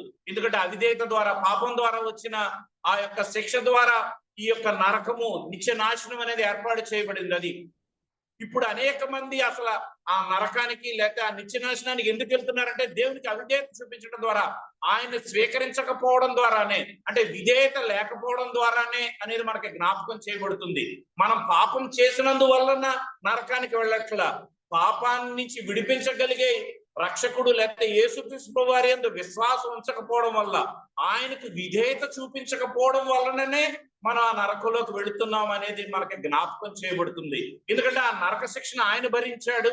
ఆయన భరించి దాని ద్వారా మనకి విడుదల, విమోచన, పాప క్షమాపణ మనకు అనుగ్రహించాడు. దినమెల్లా ఆయన చేతులు మన వైపు చాస్తున్నాడు. అది తప్పిపోయిన వారి వైపు, పడిపోయిన వారి వైపు, జారిపోతున్న వారి వైపు, మాట వినని వారి వైపు, మొండి వారి వైపు ఇంకా చేతులు చాపుతూనే ఉన్నాడు. సహాయం చేయడానికి, నడిపించడానికి, విడిపించడానికి, రక్షించడానికి, కాపాడడానికి, ఈ మంచి మార్గంలో నడిపించడానికి ఆయన సిద్ధంగానే ఉన్నాడు. క్షమించడానికి సిద్ధ మనస్సు కలిగిన దేవుడు. అంత అలాగా ఆయన చేస్తున్నా కానీ మన యొక్క మూర్ఖత వల్ల, మన అవిధేయత వల్ల, లోబడిన స్వభావం వల్ల వీళ్ళలాగా కడుగు చేస్తూ ఇంకా ఆగుదాం, ఇంకా కొంచెం టైం ఉందేమో, ఇంకా టైం ఉందేమో, లాస్ట్ మినిట్ లో చూద్దాం, అసలు మీరు దొంగలాగా. అలాగ అందరికీ ఛాన్స్ రాకపోవచ్చు. ఆయనకు ఒక్కడికే ఆ ఛాన్స్ వచ్చింది కానీ అందరికీ అలా ఛాన్స్ రాదు. అంటే లాస్ట్ మినిట్ లో అన్నా దేవుడు రక్షిస్తాడు, కానీ అందరికీ వాళ్ళ లాస్ట్ మినిట్ ఎప్పుడో తెలియదు కాబట్టి అందరికీ అలా రక్షించబడడానికి అవకాశం ఉండదు అనేది జ్ఞాపకం చేయబడుతూ ఉంది. కాబట్టి ఆయన ఇన్ని ఏర్పాట్లు చేస్తే వాళ్ళు తడవు చేసి ఈ యొక్క రక్షించబడడానికి వాళ్ళు నిర్లక్ష్యం చేశారు. అది కాబట్టి ఈ ఉదయకాల సమయంలో ఒక ప్రశ్న, మనం ఈ లోకం యొక్క చెడుగు పాపంలో నశించిపోకుండా దేవుడు చేసిన ఏర్పాటు, క్రొత్త ఆకాశం క్రొత్త భూమి, ఆ యొక్క నూతన యెరూషలేము, ఆ పరిశుద్ధ పట్టణం కోసం దేవుడు ఏర్పాటు చేసి మీరు పారిపోండి, ఇందులో నశించిపోకుండా ఉండడానికి మీరు పారిపోయి ఆ పట్టణంలో ఉండడానికి మీరు యొక్క మంచి మార్గంలోకి రావాలి, ఈ నూతన మార్గంలో, ఈ జీవ మార్గంలో, పరిశుద్ధ మార్గంలోనికి రావాలి, మీ సొంత మార్గం నుంచి విడిపించబడాలని ఇచ్చే ఆహ్వానాన్ని మనం స్వీకరించామా లేదా అనేది మనం జ్ఞాపకం చేసుకోవాలి. అలాగ మనం పరీక్షించుకొని ఆ బలలో పాలు పొందాలి. అలా ఎవరైనా రక్షించబడకపోతే ఈ రోజైనా తీర్మానం చేసుకోవాలి. ఎందుకంటే ఆ సొదొమ గొమొర్రా పట్టణంలో ఈ లోతు వారి కుటుంబం తప్ప మిగిలిన వారందరూ అగ్ని గంధకాలతో నశించారు. ఒకరోజు ఈ యొక్క ప్రపంచం మొత్తం అలాగ నశించిపోతుంది. ఈ ప్రపంచంలో నుంచి మనం విడిపించబడాలి, రక్షించబడాలి అని అంటే దేవుడు చేసిన ఆ గొప్ప ఏర్పాటు, శిలువ మార్గం, పరిశుద్ధ మార్గం, ఆయన రక్తం ద్వారానే మనకి విడుదల, విమోచన, పాప క్షమాపణ అనేది జ్ఞాపకం చేయబడుతుంది. సో ఈ పాపం యొక్క లోకం నుంచి మనం ప్రత్యేకించబడాలి అనేది జ్ఞాపకం చేయబడుతుంది. సో దానికోసం చేయవలసిన మొట్టమొదటి పరుగు ఇక్కడ జ్ఞాపకం చేయబడుతుంది. ఒక్క వచనం ఇక్కడ జ్ఞాపకం చేస్తాను చూడండి. ఆదికాండం 19:29. దేవుడు ఆ మైదానపు పట్టణములను పాడు చేసినప్పుడు దేవుడు అబ్రహామును జ్ఞాపకం చేసుకుని లోతు కాపురమున్న పట్టణములను నాశనము చేసినప్పుడు ఆ నాశనము మధ్యను లోతు నశించకుండా అతన్ని తప్పించెను. సో వాళ్ళతో ఆ పాప లోకంలో వాళ్ళందరితో పాటు లోతు వారి కుటుంబం నశించిపోకుండా దేవుడు తప్పించాడు. ఎందుకంటే అబ్రహామును జ్ఞాపకం చేసుకొని. కాబట్టి దేవుడు కూడా తన ప్రియ కుమారుడైన యేసుక్రీస్తు వారిని జ్ఞాపకం చేసుకుని ఆయన శిలువలో చేసిన కార్యం ద్వారా తండ్రి వీరేమి చేస్తున్నారో వీరు ఎరుగరు, వీరిని క్షమించుము అని ఆయన చేసిన ప్రార్థన విజ్ఞాపన, ఆయన నిరంతరము తండ్రి యొద్ద చేసే ప్రధాన యాజకుడిగా చేసే విజ్ఞాపన, దాన్ని జ్ఞాపకం చేసుకుని మనందరినీ ఇంకా అనేక మంది లోబడిన వాళ్ళని వారి అందరినీ ఇంకా ఆయన రక్షిస్తూ కాపాడుతూ ఆయన దీర్ఘశాంతాన్ని చూపిస్తున్నాడు. కాబట్టి ఆయన దీర్ఘశాంతాన్ని మనం తృణీకరించకూడదు, ఆలస్యం చేయకూడదు. ఎందుకంటే ఇంకా ఆ పాపాన్ని విడిచిపెట్టి ఆయన అంగీకరించాలి అనేది జ్ఞాపకం చేయబడుతుంది. సో ఈ పాపం నుంచి ప్రత్యేకించబడుట, పాప లోకం నుంచి ప్రత్యేకించబడుట, కాబట్టి ఆయన యొక్క మంచి మార్గంలోనికి రావడం అనేది దీని కొరకు చేయవలసిన మొట్టమొదటి పరుగు ఇక్కడ జ్ఞాపకం చేయబడుతుంది. రెండో సంగతి మనం జ్ఞాపకం చేసుకుంటే చూడండి, మన లూకాసు వార్త 19వ అధ్యాయంలో చూస్తాం. లూకాసు వార్త 19వ అధ్యాయంలో చూడండి, 19వ అధ్యాయము 4వ వచనం, 3-4. యేసు ఎవరైనా చూడబోరని గాని పొట్టివాడైనందున జనులు గుంపు కూడి ఉండటం వల్ల చూడలేకపోయాను. అప్పుడు యేసు ఆ త్రోవను రానయుండును గనుక అతడు ముందుగా పరుగెత్తి ఆయనను చూచుటకు ఒక మేడి చెట్టు ఎక్కాను. ఈ సందర్భం మనకు తెలుసు, నేను త్వరగా జ్ఞాపకం చేస్తా. ఇది జక్కయ్య సందర్భంలో జ్ఞాపకం చేయబడిన సందర్భం. జక్కయ్య పొట్టివాడు, సహజ సిద్ధంగా ఆయన పొట్టివాడు, కానీ ఈయనకున్న మంచి ఆలోచన యేసు ఎవరో చూడాలి అనేది. కాబట్టి యేసు ఎవరో చూడాలని అనుకున్నాడు కాబట్టి పరిగెత్తాడు. జనులు గుంపుగా ఉన్నారు కాబట్టి చూడలేడు కాబట్టి ఒక చెట్టు ఎక్కి చెట్టు మించి యేసు ఎవరో చూడాలని అనుకున్నాడు. సో ఆయన హృదయంలో కలిగిన ఆ యొక్క మంచి ఆలోచన, యేసును చూడాలని పరిగెత్తిన ఆలోచన. అసలు మామూలుగా అయితే ఈయన చీఫ్ ట్యాక్స్ కలెక్టర్ అని ఉంటది ఇంగ్లీష్ లో. సో అంటే ఆ కేడర్లో ఉన్న వ్యక్తి పరిగెత్తుకుని వెళ్లాల్సిన అవసరం గురించి మనం ఆలోచిస్తే, అంటే ఆయన కలిగి ఉన్న ఆసక్తి, లేకపోతే యేసు ప్రభుని చూడాలనే ఆసక్తి ఆయన అలా పరిగెత్తించింది అనేది మనకు అక్కడ జ్ఞాపకం చేయబడుతుంది. సో ఆ చెట్టు మీద ఉన్నాడు యేసు ప్రభు చూడాలని. యేసుక్రీస్తు ప్రభు వారు జనసమూహంతో ఆ చెట్టు దగ్గరకు వచ్చినప్పుడు యేసుక్రీస్తు ప్రభు వారు పైకి చూసి, జక్కయ్య నేడు నువ్వు త్వరగా దిగు, నేడు నేను నీ ఇంట ఉండవలసి ఉన్నది అని యేసు ప్రభు వారు చెప్పారు. కాబట్టి ఆయన చెట్టు మీద ఉన్నాడని ఈయనకి ఎలా తెలుసు? ఈయన సృష్టికర్త, ఈయనకి సమస్తమును ఎరిగినవాడు, యేసు అందరినీ ఎరిగినవాడు, యేసు ఆంతర్యమును ఎరిగినవాడు అని యోహాను సువార్తలో మనం చదువుతాం. కాబట్టి ఆ చెట్టు దగ్గరకు వచ్చి ఆయన చూశాడు. ఆయన కోరిక ఏంటి? యేసు ఎవరో చూస్తే చాలు అనేది ఆయన కోరిక. కానీ యేసుక్రీస్తు ప్రభువు వారు ఆయన కోరికను ఎలా నెరవేర్చారు? నేడు నేను నీ ఇంట ఉండవలసింది, అది జస్ట్ చూస్తే చాలు అని అనుకున్నాడు ఆయన. కానీ యేసు ప్రభువు వారి యొక్క ఉద్దేశం ఏంటి? నేను నీ ఇంట ఉండాలి, నేను నీతో సహవాసం చేయాలి, నీతో భోజనం చేయాలి. ప్రకటన గ్రంథంలో అదే చూస్తాం కదా, నేను హృదయం అనే తలుపునొద్ద నిల్చుండి తట్టుచున్నాను, ఎవడైనను నా స్వరము విని తలుపు తీసిన ఎడల నేను అతని యొద్దకు వచ్చి అతనితో నేనును నాతో కూడా అతడు కలిసి భోజనము చేయుదుము, లేకపోతే సహవాసం, ఫెలోషిప్ కలిగి ఉంటాము. అందుకనే ఒక భక్తుడు అంటాడు, యేసుక్రీస్తు ప్రభువు చాలా మర్యాదస్తుడు, అది ఆయన తోచుకుని రాడు, బద్దలు కొట్టుకుని రాడు, తలుపుని తోచుకుని గుద్ది రాడు, అది. అందుకని ఆయన మనకి సెల్ఫ్ విల్ ఇచ్చాడు, స్వచిత్తం ఇచ్చాడు. మన హృదయపూర్వకంగా ఇష్టపూర్వకంగా ఆయన సేవించాలి. ఆయన రిమోట్ పెట్టి ఎవరిని కంట్రోల్ చేయట్లే, ఆయన అలా చేయగలడు. ఎందుకంటే మనుష్య జ్ఞానంతో సమస్తాన్ని రిమోట్ తో ఆపరేట్ చేస్తున్నారు. సమస్త సృష్టిలోని అనేకమైన సంగతులను రిమోట్ తో ఆపరేట్ చేస్తున్నారు. దేవుడు మనల్ని అలా ఆపరేట్ చేయగలడు, మన మైండ్ సిస్టమ్ మొత్తం ట్యూన్ చేసి అలా ఆపరేట్ చేయగలడు. కానీ అలా చేయడు ఆయన. మనం హృదయపూర్వకంగా ఇష్టపూర్వకంగా, దేవా నువ్వు చేసిన గొప్ప త్యాగం, నువ్వు చేసిన గొప్ప బలియాగం, నువ్వు కలువరి శిలువలో చేసిన ఈ త్యాగాన్ని నేను గుర్తించానని తెలుసుకున్నాను. నన్ను ప్రేమించేవాళ్ళు అసలు ఎవరు లేరు, నా సంగతులు తెలిస్తే ఎవడు నన్ను ప్రేమించడు, నన్ను ఇష్టపడ్డు, నా ఇంట్లో వాళ్ళు నా ఫ్రెండ్స్ ఎవరు ఇష్టపడరు, అంత చెడ్డ అలవాట్లు ఉన్నాయి, అంత చెడ్డ వ్యక్తిని. కానీ నువ్వు నా ఎడల ఎంత ప్రేమ చూపించావు, ఎంత సహనం చూపించావు, ఎంత జాలి చూపించావు, నన్ను క్షమించడానికి ఎంత ఏర్పాట్లు చేశావు, నువ్వు నా ఎడల ఎంత ప్రేమ, నాతో సహవాసం కలిగిన, అసలు నేను అపవిత్రుడను, నేను ఈ సన్నిధిని సమీపించడానికి యోగ్యుడను కాదు, అర్హుడను కాదు. ఈ సంగతులన్నీ మన బైబిల్లో చూస్తే ఆ కుష్ఠరోగి, ఆ పాపిని కుష్ఠరోగితో పోలుస్తారు. సో కుష్ఠరోగులు అసలు సమాజంలోకి రాకూడదు, వెలుపల ఉండాలి, పాలన వెలుపట ఉండాలి, దూరంగా ఉండాలి. వాడు వస్తున్నప్పుడు అపవిత్రుడని పలుకుతూ రావాలి. వాడు అలా పలుకుతుంటే అందరూ దూరంగా వెళ్ళిపోవాలి. సో దానికి బోల్డ్ రిస్ట్రిక్షన్స్ ఉన్నాయి. సో పాపం కలిగిన వ్యక్తి కూడా అంతే అపవిత్రుడు. సో సమాజంలో ఉండడానికి వీల్లేదు, అందరికి వచ్చేటప్పుడు రాకూడదు. అందుకే వాళ్ళు ఎప్పుడు మధ్యాహ్నం అప్పుడు ఎవరు తిరగని సందర్భాల్లోనే తిరగాలి. సో చాలా రిస్ట్రిక్షన్స్ ఉన్నాయి. సో ఈ పాపం కూడా దేవుని సన్నిధిలోనికి రావడానికి వీల్లేదు. కానీ దేవుడు అంత ఏర్పాట్లు చేశాడు ఆయన సన్నిధిలోనికి రావడానికి, ఆయన సమీపించడానికి, ఆయన అప్రోచ్ అవడానికి, ఆయన సన్నిధిలోనికి ఎప్పుడంటే అప్పుడు రావడానికి, అది ఆయన సమీపించడానికి దేవుడు అంత అవకాశం ఇచ్చాడు. ఇవన్నీ మనం తెలుసుకుంటే హృదయపూర్వకంగా ఆయన సన్నిధిలోనికి వచ్చి సాష్టాంగ పడతాం. ఇవన్నీ దావీదు మహారాజు ఎరిగాడు కాబట్టి ఆయన అంటాడు దేవుని సన్నిధిని, నేను నీ తేజో మహిమ నిలుచు స్థలమును ప్రేమించుతున్నాను. ఆయనకి ఏం తక్కువ? ఆయన ఎవరంటే మహారాజు, మామూలు రాజు కాదు. ఆయనకి ఎంత ఉంది అసలు, ఆయన మందిరం కానీ లేకపోతే ఆయన ప్యాలెస్. అసలు రాజులు అంటే ఏంటి, మన ఇళ్ళే చాలా అందంగా ఉంటాయి కదా, ఆయన ప్యాలెస్ లో ఎంత కంఫర్ట్ ఉంటుంది అదంతా వదిలేసి దేవుని మందిరంలో ఉండడం ఏంటి? ఇప్పుడంటే మన ఏసీలో ఉన్నాం, అప్పుడు ఏసీ మందిరాలు కాదు, అవన్నీ మామూలు తెరలతో ఉండే మందిరం. ఎంత హీట్, ఎంత ఇబ్బంది.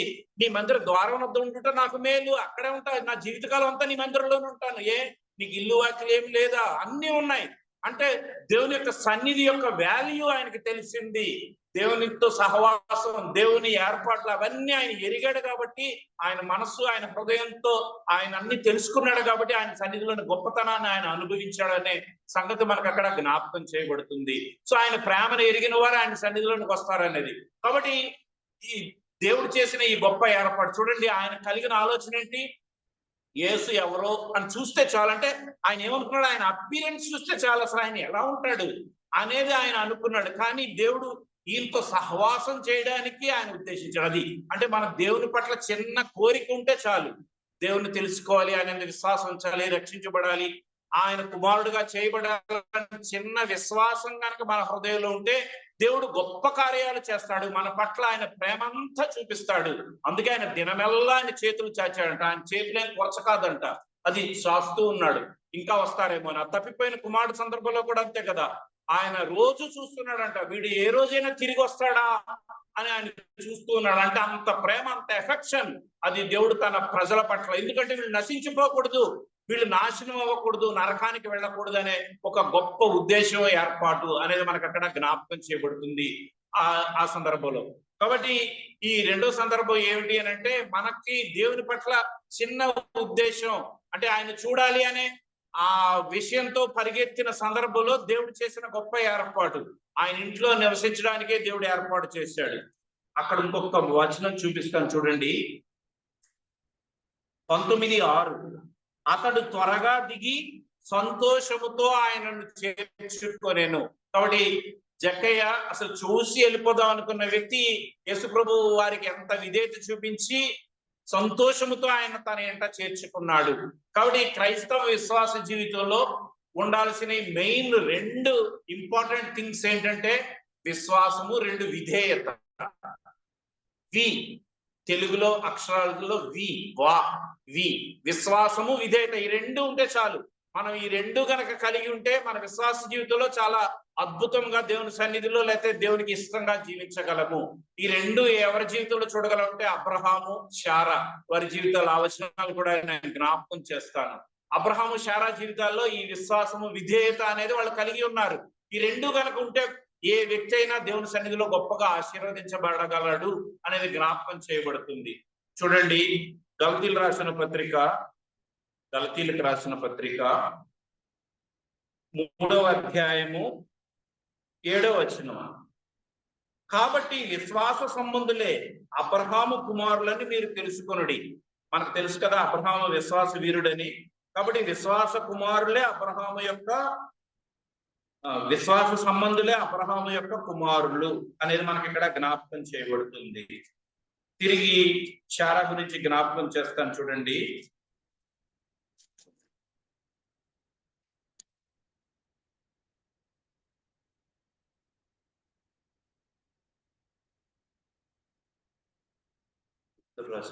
అనుకుంటా 1 పేతురు 3వ అధ్యాయము 6వ వచనం. 1 పేతురు 3:6. ఆ ప్రకారము శారా అబ్రహామును యజమానుడని పిలుచుచు అతనికి లోబడి ఉండెను. మీరును యోగ్యముగా నడుచుకొనుచు ఏ భయమునకు బెదరకై ఉన్న ఎడల ఆమెకు పిల్లలగుదురు. కాబట్టి ఇక్కడ అబ్రహాముకు పిల్లలగుదురు, ఇక్కడేమో శారాకు పిల్లలగుదురు. అబ్రహాముకి పిల్లలు అవ్వాలంటే ఏం చేయాలి? విశ్వాస సంబంధులే అబ్రహాము కుమారులని మీరు తెలుసుకొనుడి. ఇక్కడ అబ్రహామును యజమానుడని పిలుచుచు అతనికి లోబడి ఉండెను. కింద మనం యోగ్యంగా నడుచుకుంటూ ఏ భయముకు బెదరకై ఉండేలా ఆమెకు పిల్లలు అగుదురు. కాబట్టి ఈ రెండు సందర్భాల్లో మనం అబ్రహాంకి పిల్లలు అవ్వాలి, శారాకి పిల్లలు అవ్వాలి అంటే ఏం చేయాలి? అబ్రహాము పిల్లలుగా విశ్వాసం కలిగి ఉండాలి. శారా పిల్లలుగా శారా అబ్రహాంకి ఎలా విధేయత చూపించిందో అలాగ మనం దేవునికి విధేయత చూపించాలి. కాబట్టి ఈ వి అనేది చాలా ఇంపార్టెంట్. విశ్వాసము, విధేయత. దేవుని యందు కేవలం మన విశ్వాసం ఉంచితే చాలు. విశ్వాసము ద్వారా కృపచేత రక్షిస్తాడు. అది దేవుడు విశ్వాసం ద్వారా ఎన్నో అద్భుతమైన కార్యాలు. స్వస్థత కావాలంటే విశ్వాసమే. మనం నీతిమంతులుగా చేయబడాలంటే విశ్వాసమే. పరిశుద్ధులుగా చేయబడాలంటే విశ్వాసమే. పరిశుద్ధులుగా కొనసాగాలన్నా విశ్వాసమే. విశ్వాసం ద్వారా కృపచేత రక్షించబడి ఉన్నారు. విశ్వాసం ద్వారా స్వస్థత. కుమారిని విశ్వాసం ద్వారా నీవు స్వస్థపరచబడి ఉన్నావు, నీ పాపములు క్షమించబడి ఉన్నవి, నీ పరిపెత్తుకొని నడుము, నీవు సమాధానంగా వెళ్ళు అనే శరీర స్వస్థత. విశ్వాసహితమైన రోగి చేసే ప్రార్థన, వాడు పాపములు చేసిన వాడైతే పాప క్షమాపణ నందును, అది వాడి పక్షంగా చేసే ప్రార్థన. ఇదంతటికి కారణం ఏంటంటే విశ్వాసం. విశ్వాసం ద్వారా మనం నీతిమంతులుగా తీర్చబడుతున్నాం. విశ్వాసం ద్వారా పరిశుద్ధులుగా చేయబడుతున్నాం. పరిశుద్ధులుగా కొనసాగడానికి కూడా the just shall live by faith. మన విశ్వాసం ద్వారానే జీవించగలము, పరిశుద్ధులంగా జీవించగలము, కొనసాగగలము. వీటన్నిటికీ కారణం, ఆధారం ఏంటంటే విశ్వాసమే. అది అబ్రహాము కలిగి ఉన్నాడు. విశ్వాసం, సింప్లిసిటీ, అది సామాన్యమైన విశ్వాసము, సింపుల్ ఒబీడియన్స్. అది సామాన్యంగా అబ్రహాము చూపించిన విశ్వాసము, విధేయత. శారా కూడా అలాగే విశ్వాసం, విధేయత. కాబట్టి ఆ రెండు కలిగి ఉంటే మనం వారి సంతానంగా చేయబడతాం, పరలోక రాజ్యంలో చేర్చబడతాం. సో ఈయన అలాగా విశ్వాసము లేదా విధేయత అనేది కలిగి ఉన్నాడు. దేవుని యొక్క మాటకు విధేయత చూపించి వెంటనే ఆయన ఇంట్లో చేర్చుకున్నాడు. ఆ ఇంట్లో నేడు ఈ ఇంటికి రక్షణ వచ్చినది. ఇతడును అబ్రహాము కుమారుడే. అబ్రహాము కుమారుడు ఎలా అయ్యాడు? విశ్వాసం ద్వారా అయ్యాడు. సో అబ్రహాము కుమారుడు ద్వారా అయ్యాడు. తన పాప జీవితం నుంచి విడిపించబడ్డాడు. సో యేసు ప్రభువును చూడడానికి చేసిన పరుగు, ఈ పరుగులో ఆయన సాధించిన ఈ విజయం అనేది జ్ఞాపకం చేయబడుతుంది. ఇంకో సందర్భం జ్ఞాపకం చేస్తాను చూడండి. మార్కు సువార్త, త్వరగా ముగించేస్తాను. మార్కు సువార్త 10వ అధ్యాయం. మార్కు సువార్త 10వ అధ్యాయం 17వ వచనం. ఇది మనకు తెలిసిన సందర్భమే. ఆయన బయలుదేరి మార్గమును పోవచ్చుండగా ఒకడు పరిగెత్తుకొని వచ్చి ఆయన ఎదుట మోకాళ్ళు, నీ సద్బోధకుడా, నిత్య జీవమునకు వారసుడొకటకు నేనేమి చేయవలనని అడిగాను. తర్వాత మత్తయి సువార్త 19వ అధ్యాయం. మత్తయి సువార్త 19వ అధ్యాయము 16వ వచనం.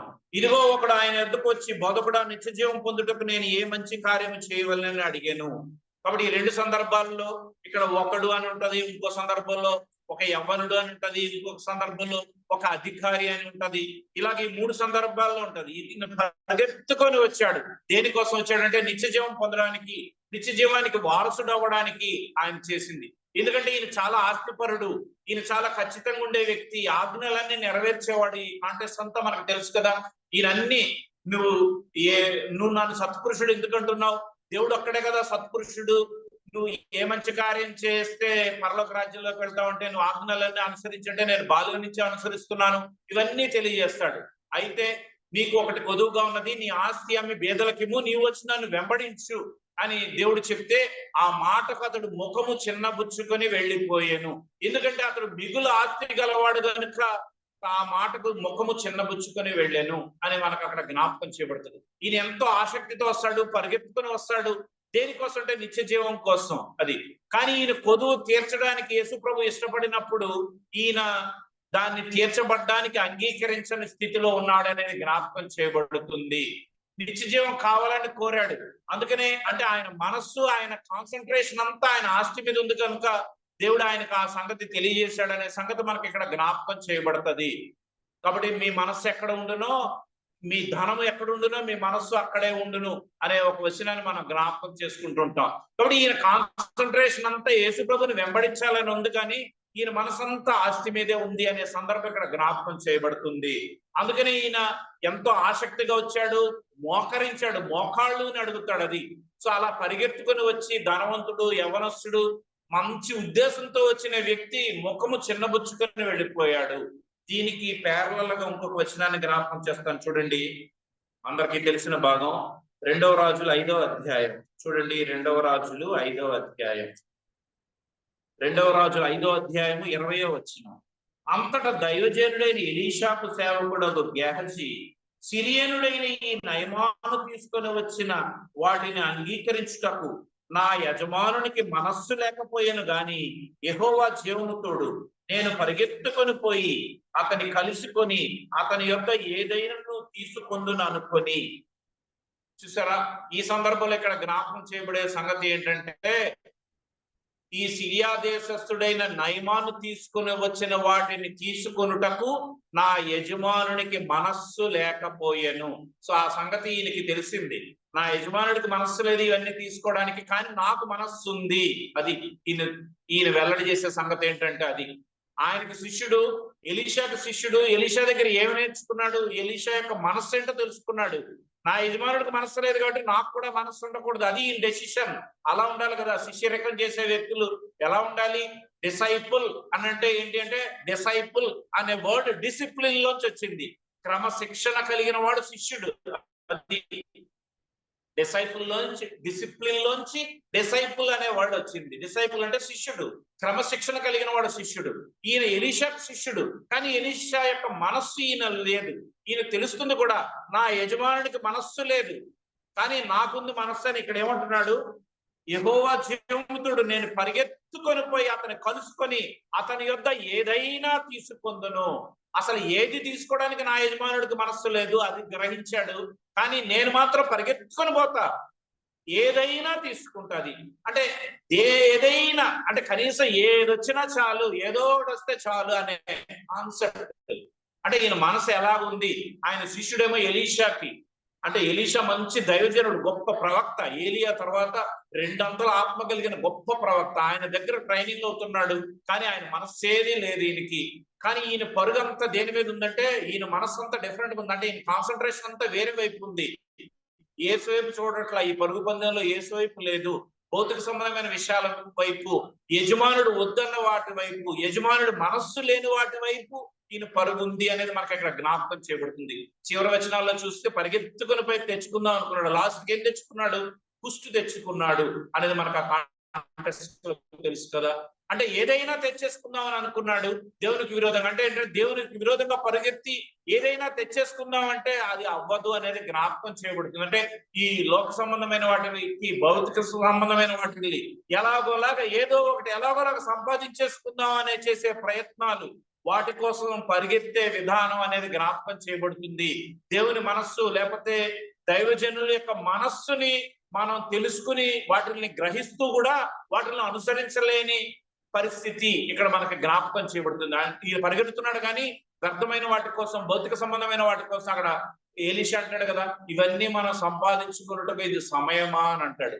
అంటే వాటన్నిటికీ వాటి వైపు పరిగెత్తాల్సిన సమయం కాదు, నా మనసు అది కాదు కాబట్టి నీ మనసు కూడా అలా ఉండకూడదు అనేది అక్కడ జ్ఞాపకం చేస్తున్నాడు. తర్వాత నా మనసు నీతో కూడా రాలేదా అని అంటాడు. ఆ వచనం కూడా ఉంది కదా, చూడండి 26వ వచనం. అంతటి ఎలీషా వానితో, ఆ మనుషుడు తన రథము దిగి నిన్ను ఎదుర్కొన్నట్టుకు తిరిగి వచ్చినప్పుడు నా మనస్సు నీతో కూడా రాలేదా? ద్రవ్యము, వస్త్రము, ఒలివ చెట్ల తోటలు, ద్రాక్ష తోటలు, గొర్రెలు, ఎట్లు, దాసదాసీలు సంపాదించుకున్నట్టుకు ఇది సమయమా? అది నా మనస్సు నీతో కూడా వచ్చింది కదా, నువ్వు నా మనస్సు తెలుసుకున్నావు, గ్రహించావు, నా మనస్సు నీతోనే వచ్చింది. అది అంటే దైవజనుడి మనస్సే ఆయన శిష్యుడు వెనకాల వస్తే దేవుని మనస్సు మనతో ఎంతలా ఫాలో అవుతుంది అనే సంగతి ఇక్కడ జ్ఞాపకం చేయబడుతుంది. దేవుని మనస్సు ఏంటి? క్రీస్తు యేసు కలిగిన ఈ మనస్సు మీరు కలిగి ఉండు.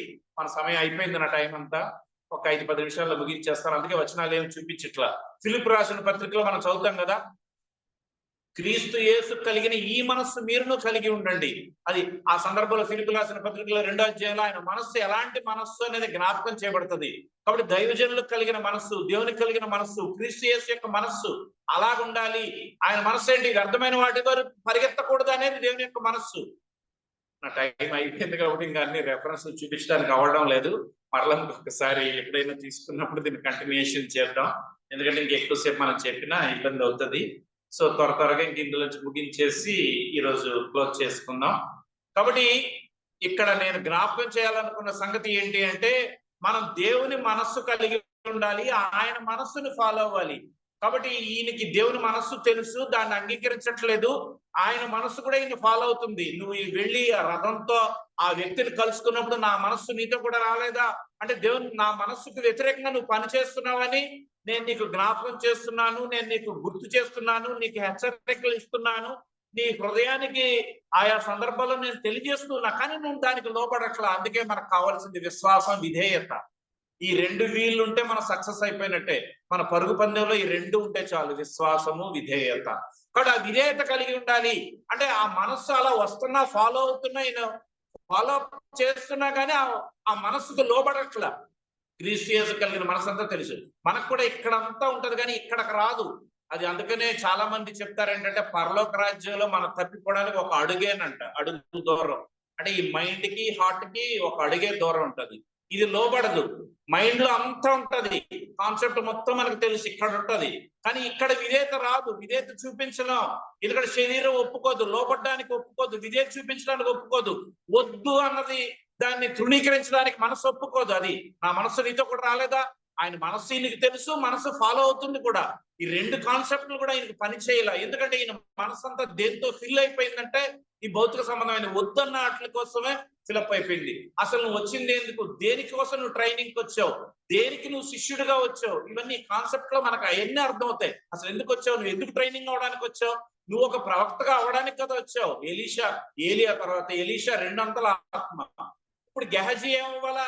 2కి 2 4 అంతల ఆత్మ పొందాలి. అలాంటి వ్యక్తి ఇంకా భౌతిక సంబంధం వాడి పరిగెత్తడం కోసం అయితే ఇక్కడ దాకా రావాల్సిన అవసరమే ఉంది. అది కాబట్టి దేవుడు ఇస్తాడు కదా, మనం దేవుని విషయాల మీద ఆధారపడినప్పుడు దేవుడు చేస్తాడు కదా. ఇలాంటి వాటి కోసం ఇది సమయం కాదు కదా. అసలు నువ్వు ట్రైనింగే అసలు మొత్తం డిస్క్వాలిఫై అయిపోయావు కదా దీని వల్ల అనేది. నా యజమానుడికి మనస్సు లేకపోయాను అని ఎరిగి కూడా పరిగెత్తాడు, అనవసరంగా పరిగెత్తాడు. ఏదైనా తీసుకొందును. చూసారా కాన్సెప్ట్? అంటే ఏయో మంచి మంచి దొరకబోయిన కనీసం ఏదో ఒకటి దొరుకుతుంది కదా అన్న మీనింగ్ వస్తుంది అక్కడ. ఏదైనా తీసుకుందును అని అంటే మంచి మంచి అన్ని పోయినా కానీ లాస్ట్ ఏదో ఒకటి దొరుకుతుంది కదా, ఏదో ఒకటి ఉంటే చాలు. అంటే అంతలాగా, అంటే అంత తక్కువగా దిగజారిపోయిన సందర్భం అనేది మనకు అక్కడ జ్ఞాపకం చేయబడుతుంది. అంటే ఎంత తక్కువగా అయిపోయాడు అనేది. సో మనం కూడా దేవుణ్ణి అనుసరించే మనం ఇలాగ పరుగెత్తకూడదు ఆత్మీయమైన పరుగు పందెంలో అని వీళ్ళందరూ మనకి జ్ఞాపకం చేస్తారు. ఎవరు ఎలా పరిగెత్తారు అనేది మనకి జ్ఞాపకం చేస్తూ ఉంటారు. ఇంకా 3-4 సందర్భాలు ఉన్నాయి, నెక్స్ట్ వీక్ లో జ్ఞాపకం చేస్తాను. కానీ మనకి క్రైస్తవ జీవితంలో కావాల్సిన విశ్వాసము, విధేయత, ఈ 2 ఉంటే మనం విశ్వాస జీవితంలో ఈ పరుగు పందెంలో సక్సెస్ అవ్వగలము. ఒక 2 సంగతులు, ఒక వచనాన్ని చూపించి ముగించేస్తాను. చూడండి, మత్తయి సువార్త 24వ అధ్యాయం. మత్తయి సువార్త 24వ అధ్యాయము 42-44 వచనాలు చదువుతున్నాను. కావున ఏ దినమున మీ ప్రభు వచ్చునో మీకు తెలియదు కనుక మెలకువగా ఉండుడి. 44వ వచనంలో, మీరు అనుకోనని గడియలో మనుష్య కుమారుడు వచ్చును గనుకనే మీరును సిద్ధముగా ఉండుడి. సో ఈ 2 కూడా చాలా ఇంపార్టెంట్. క్రైస్తవ జీవితంలో ఉండాల్సిన ఈ 4 ఉంటే మనం పరుగు పందెంలో సక్సెస్ అవ్వగలము. క్రైస్తవ జీవితంలో మంచి సైనికుని వలె ఈ పోరాటంలో విన్ అవ్వగలము. ఏంటంటే విశ్వాసము, విధేయత. అంటే దేవుని పట్ల మనకు కలిగి ఉండే విశ్వాసము, ఆయన వాక్యానికి, ఆయన స్వరానికి విధేయత చూపించే స్వభావం ఉంటే మనం సక్సెస్ అవుతాం. ఇంకో 2 సంగతులు ఏంటి అంటే మెలకువగా ఉండుడి, సిద్ధముగా ఉండుడి. ఈ 2 ఉంటే మనం సక్సెస్ అయ్యి ఆ పరలోక రాజ్యంలో ఆయన వచ్చినప్పుడు ఎత్తబడే దాంట్లో ఉంటాం. సో ఈ 4 క్వాలిటీస్ మన జీవితంలో ఉంటే చాలు, మన జీవితంలో మనం సక్సెస్ అయిపోతాం. విశ్వాసము, విధేయత, మెలకువ, సిద్ధపాటు. సో వీటి గురించి కూడా ఇంకా చాలా సందర్భాలు ఉన్నాయి. ఒక 5 నిమిషాలు చెప్పి ముగించేస్తాను. మెలకువ, సిద్ధపాటు. మెలకువ అంటే ఏంటంటే అలర్ట్నెస్, అంటే మనం రెడీనెస్. అది మెలకువగా ఉండడం అంటే రోజంతా ఇంకా నిద్రపోకుండా అలాగే ఉండమని కాదు. మెలకువ అంటే ఏంటంటే సిద్ధపాటు, మన ప్రిపేర్డ్నెస్. అంటే మనం ఆత్మీయంగా, ప్రార్థనాపూర్వకంగా ఎప్పటికప్పుడు మనం ఈ లోక జీవితంలో ఆ చేప మనకి జ్ఞాపకం చేస్తుంది కదా, మంచినీటిలో చేప సముద్ర ఫ్లోకి ఎదురీస్తుంది, జీవం కలిగిన చేప ఎదురీస్తుంది. కానీ ఆ నీటినేది అది లోపలికి తీసుకోదు. సముద్రంలో నీటుతుంది కానీ ఉప్పు నీటి చేప ఉప్పగా ఉండదు. అలా ఈ లోకంలో మనం ఈడుతూ ఉంటాం, దేవుని యొక్క జీవం కలిగి అలా జీవిస్తూనే ఉంటాం. ఈ సముద్రంలో, ఈ పాప సముద్రంలో, ఈ లోకంలో ఈడుతూనే ఉంటాం కానీ ఆ ఉప్పేది మనలోకి రాకూడదు. ఎప్పుడు రాకుండా ఉంటదంటే ఆయన విశ్వాసము, విధేయత కలిగి ఉండాలి. మెలకువ, సిద్ధపాటు ఈ కలిగి ఉంటే ఇలాగ మనం ఈ లోకంలో ఉన్న అపవిత్రతనంతటిని మన లోపలికి తీసుకోలేము. లోక సంబంధమైన వాటి వెనక పరిగెత్తకుండా ఉంటాము. ఇవన్నీ విసర్జించడానికి మనకి అవకాశం కలుగుతుంది. సిద్ధపాటు అని అంటే ఏంటంటే మనం ఎల్లప్పుడూ సిద్ధపాటు అంటే ఆత్మలో మనం సిద్ధపాటు కలిగి ఉండుట. అది మనం మత్తయి సువార్త 25వ అధ్యాయంలో జ్ఞాపకం చేసుకుంటాం. బుద్ధిగల కన్యకలు వాళ్ళు ఎలా సిద్ధపాటు కలిగి ఉన్నారు. ఎక్స్రాయల్ వాళ్ళకి వీళ్ళకి బుద్ధిహీనులు బుద్ధి గలవారు వాళ్ళిద్దరికి డిఫరెన్స్ ఏంటంటే ఎక్స్ట్రాయిల్ వీళ్ళకుంది ఎక్స్ట్రాయిల్ వీళ్ళకి లేదు. సిద్ధిల్లో ఎక్స్ట్రాయిల్ తీసుకుని వెళ్ళారు వాళ్ళు, ఎందుకంటే వాళ్ళ దీపాలు ఆరిపోకుండా ఉండడానికి ఆ యొక్క ఎక్స్ట్రాయిల్ గురించి అక్కడ జ్ఞాపకం చేయబడింది. అది మరి ఒక సందర్భంలో జ్ఞాపకం చేసుకుంటాం.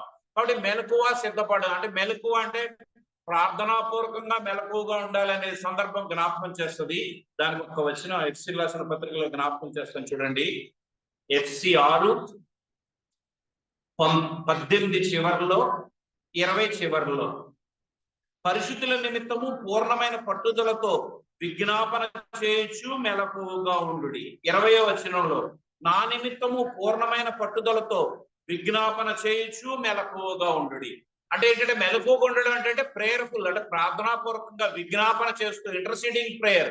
సో అలా విజ్ఞాపన చేస్తూ మెలకువగా ఉండడం, అది మెలకువగా ఉండడం అంటే ఏంటంటే మన ప్రార్థనాపూర్వకంగా ఎప్పుడైనా ఆ స్వరం వినబడినప్పుడు వెంటనే మనం సిద్ధపాటు ప్రార్థనాపూర్వకంగా మనం ఉన్నప్పుడు మన కాన్సన్ట్రేషన్ అంతా ఆయన మీదే ఉన్నప్పుడు మనం అలాగా సిద్ధపడి ఉండగలము, ఆయన వచ్చినప్పుడు ఎత్తపడగలము అనేది అది.